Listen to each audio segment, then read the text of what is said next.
कहानी झांसी की रानी, आग से जलता साहस प्रस्तावना।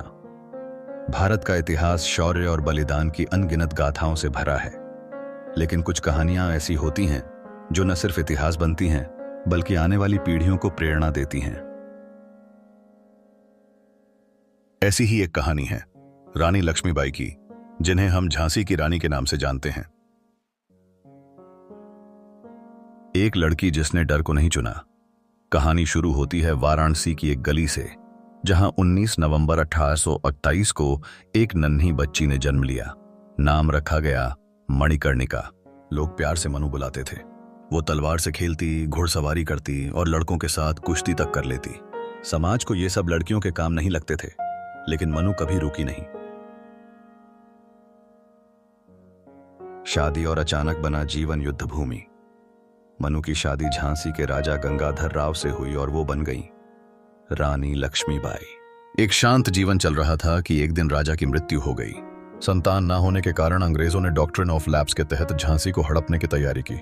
रानी ने एक गोद लिया बेटा था, दामोदर राव, और उनके शब्द थे, मैं अपनी झांसी नहीं दूंगी। थ्रीम संघर्ष की ज्वाला। 1857 की क्रांति की चिंगारी जब फैली तो झांसी इसका मुख्य केंद्र बनी।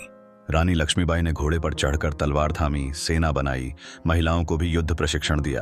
अंग्रेजों ने सोचा एक स्त्री उनका क्या बिगाड़ेगी, लेकिन रानी ने कई मोर्चों पर उन्हें परास्त किया।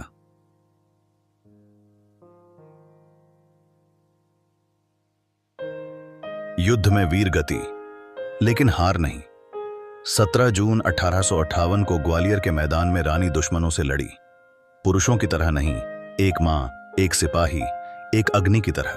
उनका अंतिम वाक्य इतिहास में दर्ज है, मेरे शरीर को अंग्रेजों को हाथ न लगाना चाहिए।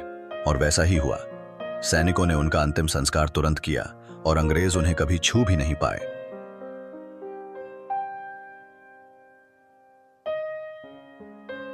प्रेरणा जो कालजयी है। रानी लक्ष्मीबाई केवल एक युद्ध की कहानी नहीं है, वो उस विचार की प्रतीक हैं कि लिंग, उम्र या परिस्थिति से परे साहस ही सबसे बड़ी शक्ति है। उनकी कहानी हमें सिखाती है, हार को कभी अंतिम नहीं मानो, अपने अधिकारों के लिए डटकर खड़े हो जाओ। जब पूरी दुनिया खिलाफ हो तो भी अगर तुम सही हो, लड़ो। सीख, अगर झांसी की रानी जैसी नारी ब्रिटिश साम्राज्य से लड़ सकती है तो हम भी अपने डर, असफलता और हालात से लड़ सकते हैं।